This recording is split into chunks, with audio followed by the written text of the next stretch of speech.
আমাৰ ৰাজ্যে এই কথাটো জানিব লাগে ৰাজ্যে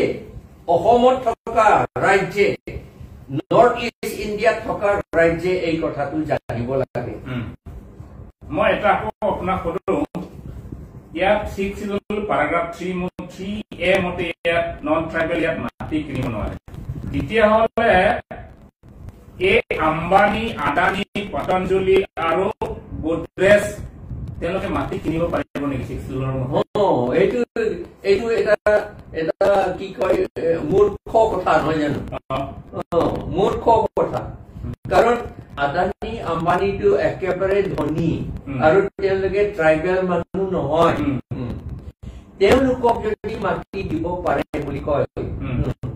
তেতিয়াহ'লে আমাৰ ইয়াত কাৰ্বিসকলক ট্ৰাইবেলসকলক মাটি দিব নোৱাৰেনে পট্টা দিব নোৱাৰেনে এতিয়াতো মাটি দিয়া পট্টা দিয়া কথাটো পিছৰ কথা তেওঁলোকে মাটিটোকে সেই ধনীসকলক দিব লাগে কটাব বিচাৰি আছে এই কাৰণে এই কথাটো বৰ গুৰুত্বপূৰ্ণ কথা আমাৰ ৰাজ্যে এই কথাটো মনত ৰাখিব লাগে আৰু কামত চলা ইলেকশ্যন কামত এইটো চলাব লাগে আৰু ইয়াত আপোনাক ভাবিব বিচাৰিছে কেইদিনমান আগত সেই বিহাৰৰ পৰা অহা যিবিলাক সেইবিলাক মানুহ খিলঞ্জীয়া হয় নেকি বিহাৰৰ পৰা অহা ৱেষ্ট বেংগলৰ পৰা অহা তেতিয়া 1951 পিছত অহা ইয়াত চিকিৎসকৰ মতে এই পিছৰ অহা মানুহ এই পটা পাব নেকি ছাৰ এইটো তেওঁলোকে খিলঞ্জীয়া মানুহ নহয় ইণ্ডিজিনাছটো নহয় তেওঁলোকে বিহাৰী বেংগলীসকলে ইয়াৰ ইণ্ডিজিনাছ মানুহটো যি হ'লেও নহয় তেওঁলোকৰ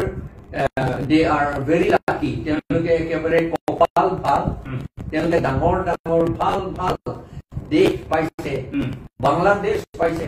ইণ্ডিপেণ্ডেণ্ট স্বাধীন দেশ বাংলাদেশ পাইছে বেংগলীসকলে আৰু বেংগলীসকলে ৱেষ্ট বেংগল পাইছে আৰু বহুত ঠাই তেওঁলোকে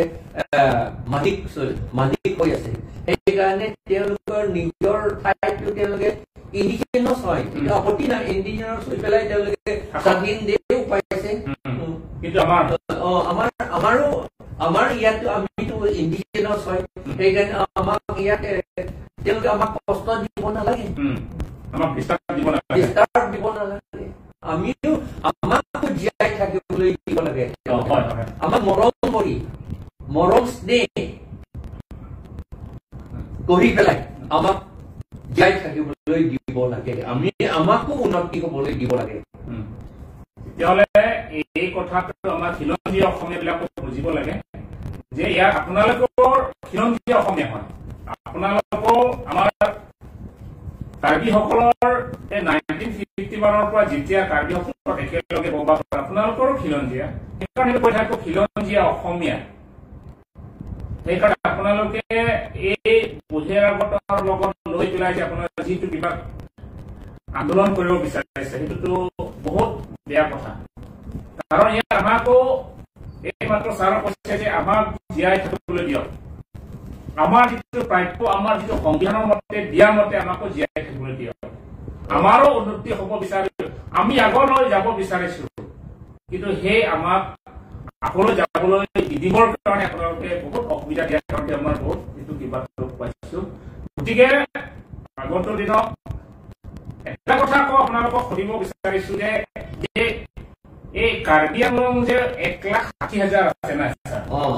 NRCত নাম নথকা যিবিলাক মানুহ সেই সকলক যে কেতিয়া খেলিব বুলি আপোনালোকে প্ৰতিবাদ কৰক না সেই মানুহক আপোনালোকে সংস্থাপন দিব বিচাৰিছে নেকি আপোনালোকে NRCত নাম নাই এই NRCত নাম নথকা মানুহক এই ৱেষ্ট বেংগল নহয় বাংলাদেশৰ পৰা অহা যে উত্তৰ পূৰ্বাঞ্চলৰ 450 ফেমিলি সেই বাংলাদেশী হিন্দু বাংলাদেশী বিলাকক যে ইয়াৰ পৰা চৰকাৰৰ যিটো আইনৰ মতে পঠাব লাগে বোলে আপোনালোকে সেইবিলাকক নাম প্ৰতিবাদ কৰক না সেই মানুহক আপোনালোকে সংস্থাপন দিব বিচাৰিছে নেকি নহয় হয় নহয় ছাৰ গতিকে আপোনালোকেও এই কথা ক'ব যে আমি কাৰ্বি জনজাতিসকলৰ লগত আছো বুলি আপোনালোকে কৰক না আমি আপোনালোকৰ বিৰোধী আমি মাত মতা নাই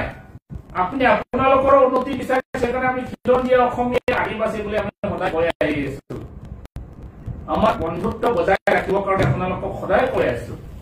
কিন্তু আপোনালোক যিটো দেখি আছো কেইদিনমান আগত সেইটো বহুত দুখ লাগিছে কথা কোৱাটো আপোনালোকে আজি পতা পোৱা নাই নেকি আপোনালোকে আজি পতা পাইছে মই আমাৰ হাৰঘাট সমষ্টি আৰু ডিফুৰ যিমান খিলঞ্জীয়া অসমীয়াবিলাক পতা পাই আছে আপোনালোকে পতা পোৱা নাই নেকি পতা পাই আছে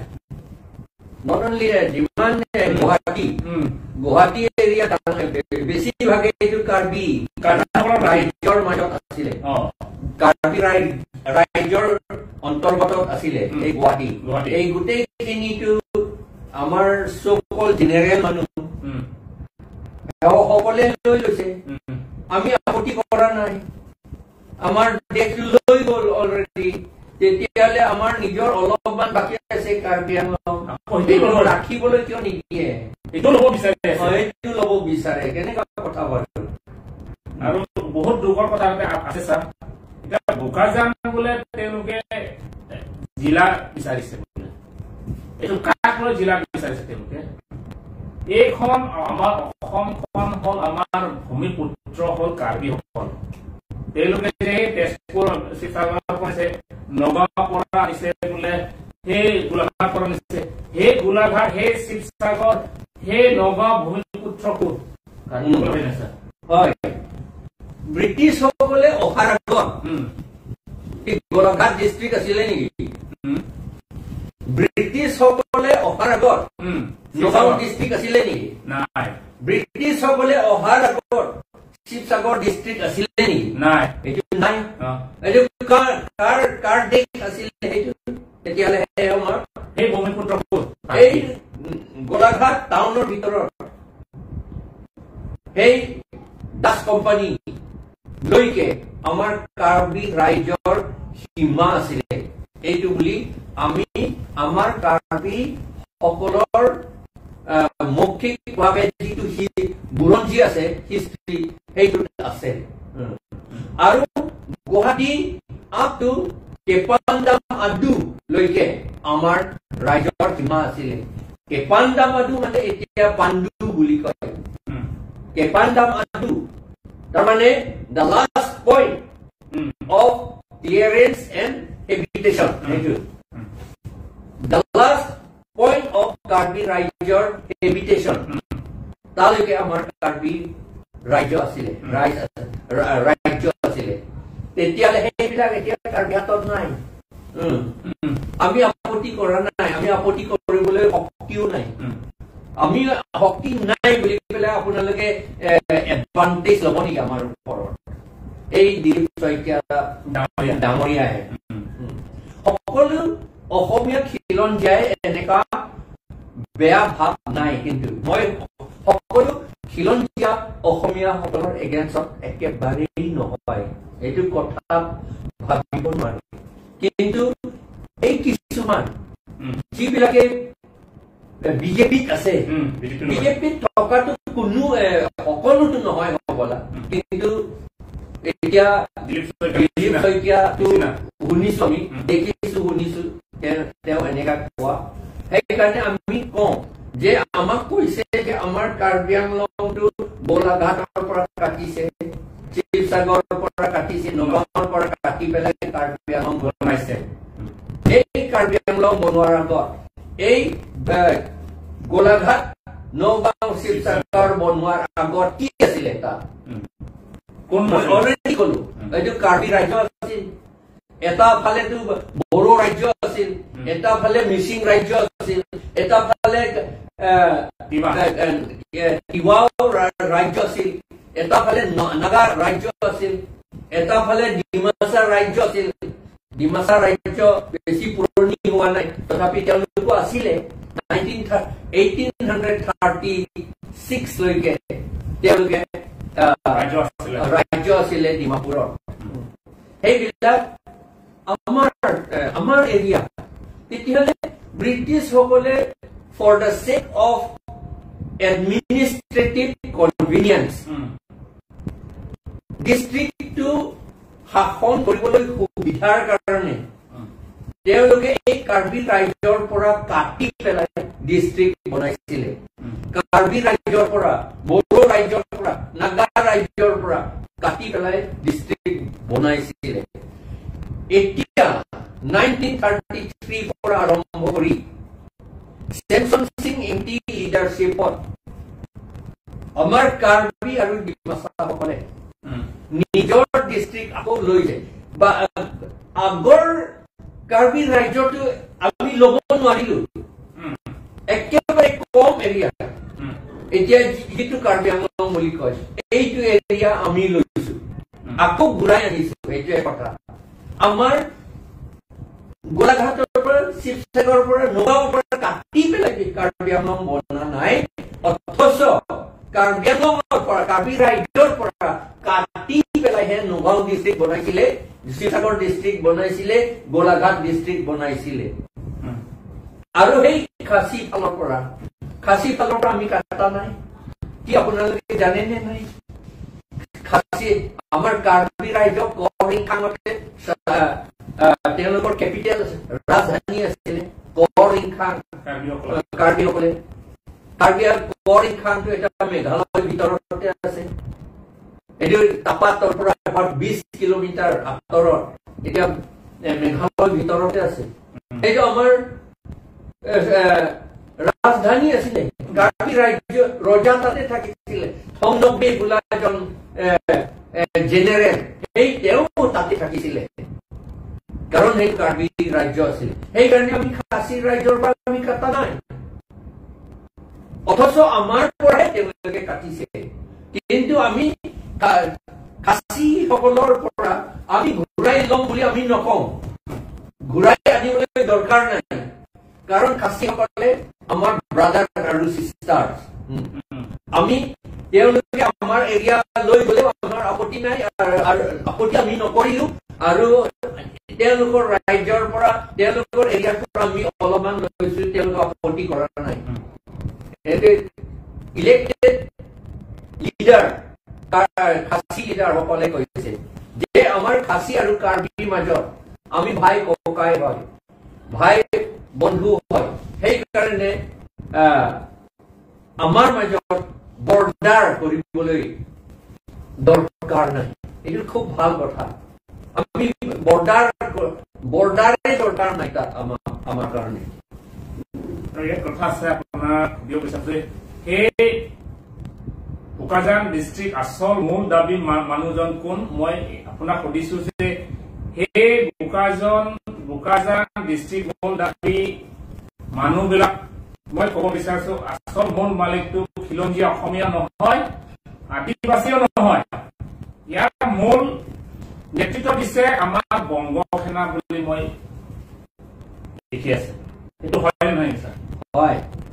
কাৰণ তেওঁলোকে খিলঞ্জীয়া অসমীয়ালৈ আদিবাসীলৈহে তেওঁলোকে কিবা কৰি আছে কাৰণ আচল নেতৃত্ব দিছে আমাৰ বংগ সেনাসকলে পলিটিকেল ইকো উস্তাদ হয় তেওঁলোকে ব্ৰিটিছৰ পৰা শিকিছে 400 বছৰ আগতে সেইকাৰণে তেওঁলোকে আমাৰ খিলঞ্জীয়া কিছুমান চব নহয় কিছুমান খিলঞ্জীয়া অসমীয়া নুবুজা মানুহ কিছুমান ট্ৰাইবেল সকলক ফুচলাই পেলাই এইটো ডিমাণ্ড আকৌ কৰে যে বোকাজান বেলেগ ডিষ্ট্ৰিক্ট হ'ব লাগে বুলি বোকাজান টাউনটো যদি বেলেগ ডিষ্ট্ৰিক্ট হয় এইটো তাত বেংগলীহে মেজৰিটি হ'ব বোকাজান টাউন ডিষ্ট্ৰিক্ট যদি হয় তেতিয়াহ'লে বেংগলী ডিষ্ট্ৰিক্টহে হ'ব অসমীয়া নহয় যেনেকে হোজাইটোৰ নামটো ডিমাছা নাম হোজাইটো ডিমাছা এৰিয়া হয় এতিয়া হোজাইটো ডিষ্ট্ৰিক্ট কৰিছে এইটো বেংগলী ডিষ্ট্ৰিক্ট হয় এতিয়া সেই তেনেকেহে হ'ব বোকাজান আৰু এতিয়াতো বোকাজানত যাদৱ ৰায় গ্ৰাণ্ট আছে এতিয়ালৈকে এবলিছ কৰা নাই গোটেই অসমৰ প্লেইন ডিষ্ট্ৰিক্টত এই ব্ৰিটিছসকলে দিয়া গ্ৰাণ্টটো সেইবিলাক চব এবলিছ কৰা হৈছে কাৰণ যেতিয়া গ্ৰাণ্টটো দিছে আসাম লেণ্ড ৰেভিনিউ ৰেগুলেশ্যন এইটো বলবৎ থকাৰ আগতেহে এইবিলাক গ্ৰাণ্টটো দিছিল বহুত দিনৰ কথা 200 বছৰ আগৰ কথা 200 বছৰ বা এটলিষ্ট 150 বছৰ আগৰ গ্ৰাণ্ট বিলাক সেইকাৰণে এতিয়া ব্ৰিটিছসকলে গ'ল আৰু এতিয়া all Assam land revenue regulation আছে এইটোৰ আইন মতেহে চলাই মাটি কথাটো সেইকাৰণে ইয়াত যাদৱ ৰায় গ্ৰাণ্ট থাকিবলৈ কথা নাই, কিন্তু এতিয়াও যাদৱ ৰায় গ্ৰাণ্টটো আছে। এইটো বেংগলী এৰিয়া হয়। আমাৰ কাৰ্বিসকলে অট'নমাছ কাউন্সিল, আমাৰ কাৰ্বি আংলং অট'নমাছ কাউন্সিলে তাত সোমাব নোৱাৰে। কি কথা এইটো? ৰেভিনিউ ল'ব নোৱাৰে। এইটো কি কথা? এই শিডিউলৰ ভিতৰত এই মাত্ৰ দিলীপ শইকীয়াই কৈছিল যে এটা ঠাইত দুটা আইন থাকিব নোৱাৰে। কাৰ্বি আংলং বোকাজাৰ মতে দুটা আইন হৈ গ'ল অলৰেডি। আপুনি কেলে মাত মাতা নাই? এইটো মাত কিয় নামাতে? কাৰণে আপোনালোকে এই চৰকাৰখন তাৰমানে জনজাতি বিৰোধীৰ কাম কৰি আছে। জনজাতি তেওঁলোকে উন্নতি হ'ব নিবিচাৰে তেওঁলোকে, কাৰণ তেওঁলোকে বিচাৰে সেই হাই কাষ্ট মানুহ যিবিলাক আদানী আম্বানী তেওঁলোকে উন্নতি হ'ব লাগে বুলি বিচাৰে এই চৰকাৰ, এই বিজেপি চৰকাৰ। গতিকে আপোনালোকে মনত ৰাখিব যে এই চৰকাৰৰ লগত থাকিলে আমাৰ জনজাতিৰ উন্নতিটো নহয়। আৰু এটা কথা আপোনাক সুধিব বিচাৰিছো ছাৰ,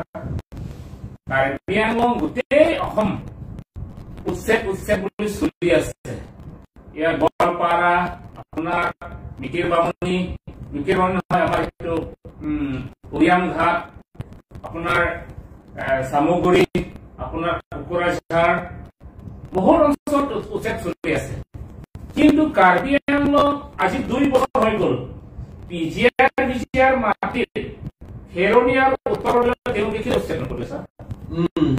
কি কাৰণত উচ্ছেদ নকৰিলে? তাৰ কোন জনজাতি, কোন জনগোষ্ঠী মানুহ আছে তাত? হয়, তেওঁলোকে জাতি লৈ পেলাইহে তেওঁলোকে উচ্ছেদ কৰে। এতিয়া ট্ৰাইবেলসকল য'ত আছে তাত উচ্ছেদ কৰে, মুছলমানসকল য'ত আছে তাত উচ্ছেদ কৰে তেওঁলোকে। কিন্তু সেই কাৰ্বি আংলং হেৰণিয়াৰ উত্তৰলৈ কোন জনগোষ্ঠী মানুহ আছে সেইটো আপুনি কিবা ক'ব নিবিচাৰে? জনগোষ্ঠীটো চাইহে উচ্ছেদ কৰে। এইটো কমিউনেল ফিলিংছ লৈ পেলাই, কমিউনেলিটি এইটো লৈ পেলাই তেওঁলোকে উচ্ছেদটো কৰে। এইটো আমি বহুত আপত্তি কৰিছো। কাৰণ যদি উচ্ছেদ কৰিব খোজে তেতিয়াহ'লে উত্তৰ বৰবিল এইটো বিজিআৰ মাটি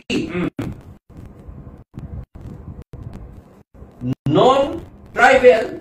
আৰু তেওঁলোকে এই অট'নমাছ কাউন্সিল বনোৱাৰ পিছতে আহিছে, বহুত পিছতে আহিছে। 72 নাই 54 আহিছিল, 54-72 আহিছিল তেওঁলোকে। আৰু সেইফালে কি কয় খেৰণি,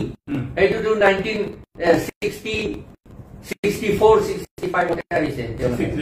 63। তেতিয়াহ'লে তেওঁলোকক উচ্ছেদ নকৰে কিয়? হাইকোৰ্ট আৰু সুপ্ৰিম কোৰ্ট অৰ্ডাৰো আছে এইটো উচ্ছেদ কৰিব লাগে বুলি। আৰু মাটিটো যদি এইটো ট্ৰাইবেল মানুহৰ মাটি হয়,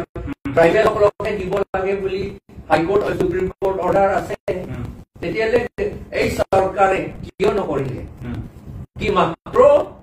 ট্ৰাইবেল সকলৰ আৰু খিলঞ্জীয়া অসমীয়া আদিবাসী সকলৰ আৰু মুছলিম সকলক ঘিন কৰিহে কাম কৰিছে নেকি? এইটো নিচিনা হৈছে এইটো, আৰু ঘিন কৰিছে এইটো। এটা বহুত কথা লুকাই আছে যে এই খেৰণি আৰু উত্তৰ পূৰ্বী যদি উচ্ছেদ হ'লে বোলে সেইটো কিবা হ'ব বোলে, জাতিৰ সংঘৰ্ষ হৈ যাব বুলি কৈছে। এই চৰকাৰ বিজেপি চৰকাৰ CM তুলিৰাম ৰমহান বোলে জাতিৰ মাজত কিবা সংঘৰ্ষ হৈ যাব বুলি কৈছে। তেতিয়াহ'লে এই মুছলিম এৰিয়া, ট্ৰাইবেল এৰিয়া কওঁতে কি সংঘৰ্ষ হৈ গ'ল নেকি? তেওঁ কি এইটো এইফালে কি নাগালেণ্ডৰ ওচৰত যে দুডু কলনী মুছলিম সকলক খেদিছিলে তাৰ পৰা, আৰু এইফালে লাংকাইজান ফালে অকল মুছলিম, আমি মুছলিম সেইকাৰণে তেওঁলোকক খেদিব নালাগে বুলি আমি কোৱা নাই, কিন্তু অকল তেওঁলোককে কৰিছে। এইটো কি কথা? উত্তৰ পূৰ্বী খেৰণিৰ পৰা আৰু এই ৰেলৱে লাইনত একেবাৰে বাংলাদেশ ইৰিগেশ্যন মাটি এই লাংখেৰক নন ট্ৰাইবেল আৰু নন খিলঞ্জীয়া অসমীয়াও নহয়, তেওঁলোকে তাত ভৰ্তি হৈ গ'ল, তেওঁলোকে এনক্ৰ'চ কৰিছে। তেওঁলোকক কিয় ইৰিগেশ্যন নকৰে? কিন্তু গোটেই অসমটো হৈ গ'ল গোটেই অসমটো ইলেকশ্যন হৈ গ'ল কিন্তু খালি বাছি থৈছে আমাৰ কাৰ্বি আংলং এই যিবিলাক মুছলিম নহয় কাৰ্বি নহয় আদিবাসী নহয় ট্ৰাইবেল নহয় তেওঁলোকক আজি উচ্ছেদ কৰিলে আজি তেওঁলোককতো উচ্ছেদটো বাদ দিয়ক তেওঁলোকক আকৌ সংস্থাপনে দি আছে চৰকাৰী আঁচনি দি আছে তাত চৰকাৰী ঘৰ চৰকাৰী পানী যোগান তাকে দি আছে ডুৱেলিং হাউচ জব কাৰ্ড চব দিছে এইবিলাক চব ট্ৰাইবেল সকলৰ কাৰণে কিন্তু এই নন ট্ৰাইবেল সকলকে দি দিলে সেইকাৰণে কাৰ্বি আংলং আৰু অসমৰ যিমান আমি জনজাতিসকল আছে আপোনালোকে বুজিব লাগিব যে কাৰ্বি আংলং উচ্ছেদ কৰিবলৈ বাকী আছে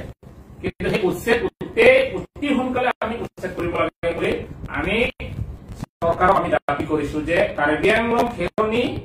আৰু উত্তৰ বৰবিল আৰু ডিফু ৰেলৱে লাইন আৰু আমাৰ ইৰিগেশ্যনৰ যিটো মাটি লাংফেৰ তাতে এইটো অতি সোনকালে উচ্ছেদ কৰিব লাগে বুলি আমি চৰকাৰৰ ওচৰত দাবী কৰিছো আৰু শেষত মই কৰিছো ছাৰ মানুহে আমাক হাঁহে বংগসেনাৰ কথা ক'লে মানুহ আমাক হাঁহে কিন্তু এই আমাৰ কাৰ্বি আংলং যিমান বিজেপিৰ লগত থাকে বিজেপিৰ লগত যিবিলাক কৰ্মকৰ্তাসকলে বিজেপি নেতাসকলে আমাক হাঁহিছে বংগসেনা কিন্তু সেই বংগসেনাৰ আচল উদ্দেশ্য তেওঁলোকে জানে নেকি ছাৰ যে এই বিজেপিৰ মাজে আমাক হাঁহে বংগসেনাৰ কথা ক'লে আমাক হাঁহে এই বংগসেনাৰ আচল উদ্দেশ্যটো কি আচল এমটো কি তেওঁলোকৰ আপুনি এইটো ক'ব নেকি আমি জনামতে ইণ্টাৰনেটত যিটো দেখিলো আৰু তেওঁলোকৰ আইডেণ্টিটি কাৰ্ড দেখিলো সেইটো মতে বংগসেনাসকলে বংগভূমি সৃষ্টি কৰিবলৈ স্থাপন কৰিবলৈ যুঁজি আছে কৰি আছে কাম আৰু এই বংগভূমিটো গোটেই আসাম গোটেই ৱেষ্ট বেংগল গোটেই বাংলাদেশ আৰু আপ টু আন্দামান নিকোবৰ আৰু ইয়াত আসামৰ ওচৰত থকা নাগালেণ্ড মিজোৰাম ত্ৰিপুৰা আৰু মেঘালয় এই গোটেইখিনি লৈ পেলাইহে বংগভূমি বনাবলৈ যুঁজি আছে 1982 এই বংগভূমি বংগসেনাটো গঠন কৰিছে আৰু যিবিলাকে 52 জন বংগসেনাই ইয়াত ডিফু ডেপুটি কমিশনাৰ কাষত সাৰেণ্ডাৰ কৰিছিল 2016 তেওঁলোকে এই যিবিলাকে সাৰেণ্ডাৰ কৰিছে তেওঁলোকৰ কথা মতে তেওঁলোকে আমাক কোৱা মতে বংগ সেনাৰ ভিতৰত বেংগলী হিন্দুটো আছে বেংগলী মুছলিম যিটো আমি মিয়া বুলি কওঁ সেইটো বিলাকো আছে আৰু অসমীয়াও আছে আৰু বড়ো বিলাকো আছে ডিমাচা বিলাকো আছে কাৰ্বি আছে আৰু আদিবাসী বিলাকো আছে বুলি আমাক জনাইছে তেওঁলোকক ট্ৰেইনিং দি থাকে এটা ঠাই ট্ৰেইনিং দিয়াটো মালিগাঁৱত তেওঁলোকে ট্ৰেইনিং দিয়ে আৰু কিছুমান ট্ৰেইনিং তেওঁলোকে ৱেষ্ট বেংগললৈ লৈ যায় বুলি কয় তেওঁলোকে কোৱা মতে আৰু তেওঁলোকৰ কথাবিলাক আমাৰ লগত চব আছে ফটো বিলাকো আছে সেইকাৰণে বংগভূমিটো বংগসেনা আৰু বংগভূমিটো নাই বুলি যিসকলে কয় তেওঁলোকে আকৌ চাব লাগিব তেওঁলোকে অপৰামী হৈ গ'ল নে নাই তেওঁলোকে মূৰ্খ হৈ গ'ল নে নাই নিজকে এইটো চাব লাগে এতিয়া আমাৰ বংগসেনাৰ কথা চাৰে উদ্দেশ্য আমাক দাঙি ধৰিলে যে বংগসেনা আচল দাবী হ'ল তেওঁলোকে এখন সুকীয়া ৰাষ্ট্ৰ বনাব বিচাৰিছে যে এই সুকীয়া ৰাষ্ট্ৰ বনোৱাৰ অংশ হিচাপে তেওঁলোকে ল'ব বিচাৰিছে অসম, মেঘালয়, ত্ৰিপুৰা, নাগালেণ্ড, অৰুণাচল, মিজোৰাম লৈ পেলাই আন্দামান নিকোবৰ এই ৱেষ্ট বেংগল লৈ পেলাই তেওঁলোকে এখন সুকীয়া ৰাষ্ট্ৰ বনাব বিচাৰিছে। আচ্ছা, এটা মই ক'ব খোজো, পিছতে পাহৰি যাব পাৰো। এই বংগ সেনাসকলে তেওঁলোকৰ উদ্দেশ্যটো এইটো হৈ গ'ল অলৰেডি, গোটেই আছাম আৰু north east India, Bangladesh, West Bengal আৰু আপ টু আন্দামান নিকোবৰ, এই তেওঁলোকে এটা সুকীয়া এটা ৰাষ্ট্ৰ, স্বাধীন ৰাষ্ট্ৰ এইটো বনাবলৈ বিচাৰিছে। কিন্তু এই বিচাৰোতে হিন্দুসকলৰ ছাপৰ্টটো পাবলৈ তেওঁলোকে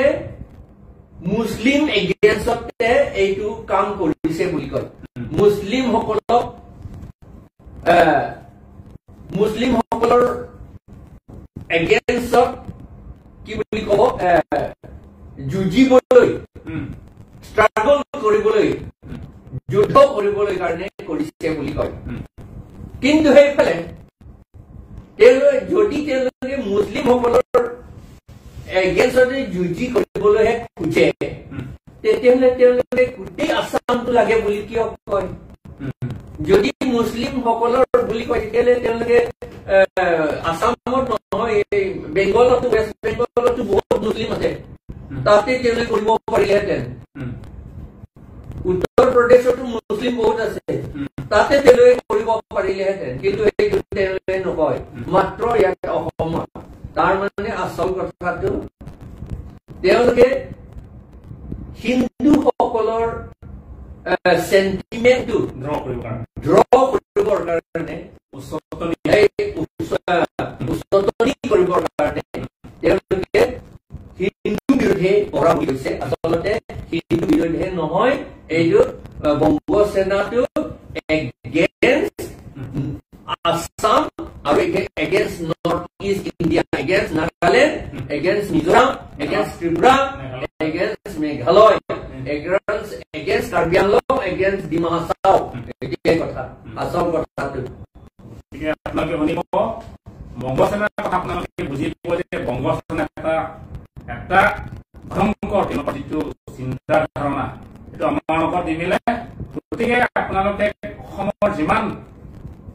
বুদ্ধিজীৱীসকল আপোনালোকে বুজিব যে বংগ সেনাৰ আচল উদ্দেশ্য, আপোনালোকে বুজিব যে বংগ সেনাৰ কি উদ্দেশ্য লৈ ইয়াত আহি পেলাই যে তেওঁলোকে আমাৰ মাজত, আমাৰ যিটো জনজাতিৰ মাজত সোমাই পেলাই তেওঁলোকে কি কাম কৰি আছে আজিলৈকে চৰকাৰে এতিয়ালৈকে তদন্ত নকৰিলে। এতিয়া বৰ দুখৰ কথা। অতি শীঘ্ৰে চৰকাৰে এই তদন্ত কৰিব বুলি আমি আশা ৰাখিছো যে আগন্তুক দিনত যে বংগ সেনাৰ যি উদ্দেশ্য সফল হ'ব কাৰণে মানে এইটো চৰকাৰে পদক্ষেপ ল'ব বুলি আশা কৰিছো।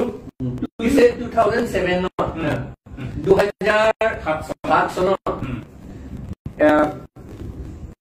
কি কয় এইটো লাংকাইজাৰ ফালে আমাৰ ট্ৰাইবেল সকলৰ ঘৰ 4টা জ্বলাই দিলে। ট্ৰাইবেল সকলৰ ঘৰ এই বংগ সেনাসকলে। তেতিয়া আসাম ট্ৰিবিউনত হবলা নে কিবা এটা নিউজ পেপাৰ, আসাম ট্ৰিবিউন নে সেন্টিনেলত, তাত লিখিছিলে যে বংগ সেনাৰ তাৰ হাত আছে বুলি। এইটো ঘৰ জ্বলোৱাটো এৰিয়াটো মানে ট্ৰাইবেল সকলক খেদিবলৈ কাৰণে কৰিছিল। বংগ সেনাসকলে সেই এৰিয়াটো আক্ৰমণ কৰি অকুপাই কৰিবৰ কাৰণে ট্ৰাইবেল সকলক খেদিবলৈ ট্ৰাইবেল সকলৰ ঘৰ 4টা জ্বলাইছিল। চিন্তা কৰক, অকল কাৰ্বি আংলং নহয়, গোটেই অসমত তেওঁলোকৰ নেতা বা নেতৃত্ব দিয়া মানুহ আছে বুলি অলৰেডি তেওঁলোকে ক'লে। কেইদিনমান এই যোৱা 2 মাহ আগত সেই কথাটো তেওঁলোকে স্বীকাৰ কৰিছে যে আমাৰ গোটেই অসমত আমাৰ লিডাৰ বিলাক আছে বুলি তেওঁলোকে কৈছে। আমাৰ যিবিলাক লিডাৰ বিলাক আছে বুলি তেওঁলোকে স্বীকাৰ কৰিলে। হোজাই, নগাঁও, লখিমপুৰ, গুৱাহাটী গোটেই জিলাতে তেওঁলোকৰ নেতা আছে বুলি তেওঁলোকে কৈছে। প্ৰথমতে ডালিমবাৰী বুলি এৰিয়া, ডালিমবাৰী বৈঠালাঞ্চলৰ ওচৰতে ডালিমবাৰী বুলি এৰিয়া, তাতে বংগ সেনাসকলে প্ৰচেছন কৰিছিলে। এইটো টেলিভিজনতো দেখুৱাইছিলে গুৱাহাটীৰ পৰা টেলিভিজনতো দেখুৱাইছিল এইটো আৰু সেইটো এৰিয়া এতিয়া হোজাই ডিষ্ট্ৰিক্টলৈ গ'ল এতিয়া কাৰ্বি আংলং নহয় আৰু এতিয়া হোজাই ডিষ্ট্ৰিক্ট গোটেই এৰিয়া এই অঞ্চলটো তেওঁলোকে কিবা কৰা হৈ গ'ল হোজাই ডিষ্ট্ৰিক্টৰ লগত কিবা কৰি দিলে পঞ্চায়ত ইলেকশ্যন পাতা নাম লৈ পেলাই তেওঁলোকে গোটেই এৰিয়াটো কাৰ্বি আংলঙৰ পৰা উঠাই লৈ গ'ল হোজাই ডিষ্ট্ৰিক্টত আৰু হোজাই ডিষ্ট্ৰিক্ট বুলি কোন মেজৰিটি কোন হয় চাই লওক আপোনালোকে গতিকে আপোনালোকে শুনিব আগন্তুক দিনত বংগ সেনাৰ পৰা আমি সাৱধান হ'ব লাগিব বংগ সেনা কি কাম কৰিছে আমি চকুৰে আমি চাব লাগিব আমি সদায় নজৰটো দিব লাগিব আমি নজৰ দিব লাগিব তেওঁলোকৰ কি কাম কৰি আছে আৰু তেওঁলোকে আমাৰ অসম চৰকাৰে তেওঁলোকক তদন্ত নকৰিলে তেওঁলোকে চৰকাৰী বাংলাদেশৰ পৰা আহি পেলাই চৰকাৰী যিবিলাক সংস্থাবোৰ চৰকাৰী আঁচনি পাই আছে কি বাংলাদেশৰ পৰা আশা মানুহকে তেওঁলোকে এই আঁচনিবিলাক দিয়ে যে কি তেওঁলোকে নাগৰিকত্ব দি দিলে নেকি এইটো বহুত ৰহস্যময় আছে গতিকে বিচিদি নকওঁ আজি আমাৰ মাজত চাৰ্জাইগাথাৰ আমাৰ টকশ্ব'ৰ কাৰণে ধন্যবাদ থাকিল আৰু আমাৰ টকশ্ব'টো আজি ইমানতে সামৰি